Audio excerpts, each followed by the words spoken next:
Hi, this is Shelley Kraft. We're coming to you live on SNN Live. We're at the Bio Maryland booth at the Bio International in Chicago 2013. I have with me Wonro Lee of JG Business Link International. That's the link from Korea, Maryland, Korea, and they have a Bio Expo in Maryland. That's a lot, but it's true. Welcome to SNN Live. Thank you, Shelley. I appreciate you having me on here. It's good to have you. Okay, explain what you do.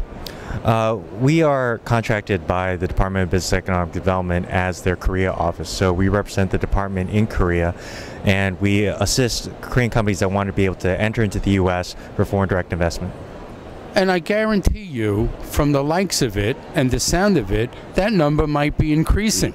Absolutely. We've actually got a few prospects that are in the works right now, ready to enter into Maryland very soon. Now, I think it's prototypical of an approach of a foreign country's companies wanting to be closer to FDA, NIH, etc. That's one advantage. What are some more advantages of Korean companies to come to Maryland? Well, when they look at the resources and assets that Maryland has, whether it's the workforce, whether it's the laboratories, the universities, that's one aspect. The other aspect is that there's a number of opportunities for business development, and in particular, that's what they're looking for.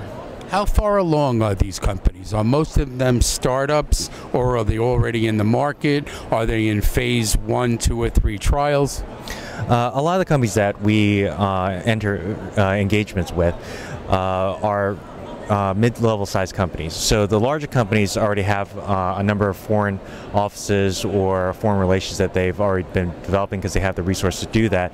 The mid-level size companies are the ones that we really engage because they're the ones that need the more assistance, don't have the resources to be able to handle getting the regulatory pieces or the business development assets.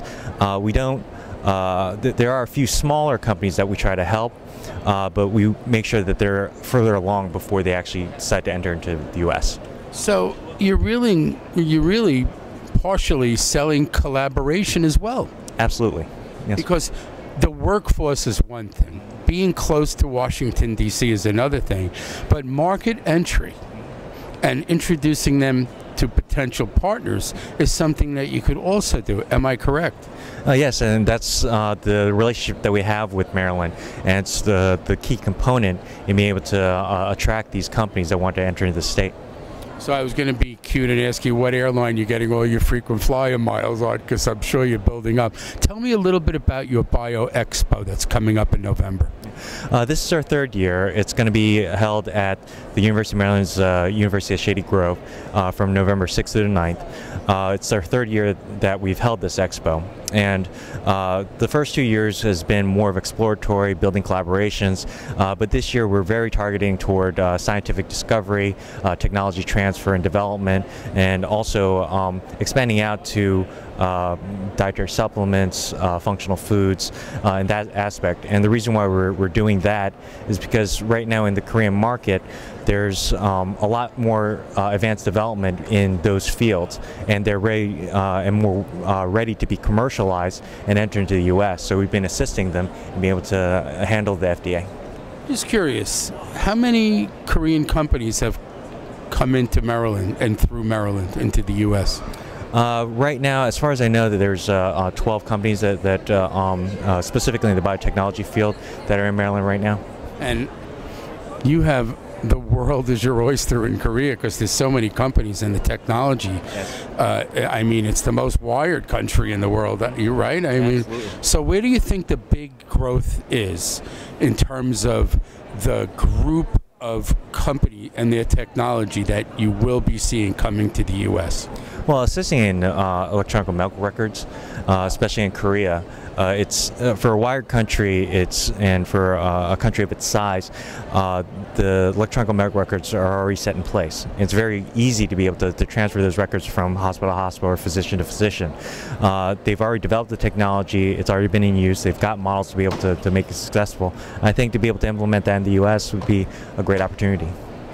I have to agree. I really do. Personalized medicine is a big growth area in the future. Ladies and gentlemen, Monroe Lee, JG Business Link International. This is the Korea, Maryland link. Also, the Bio Expo coming up in November. I'm Shelley Kraft. This is SNN Live. Do you want to give me a website? Yes, www.jgbli.com. And we're at the Bio Maryland booth at the Bio International in Chicago 2013. Monroe Lee, thank you for coming on to SNN Live. Yeah, thank you very much. Quite welcome.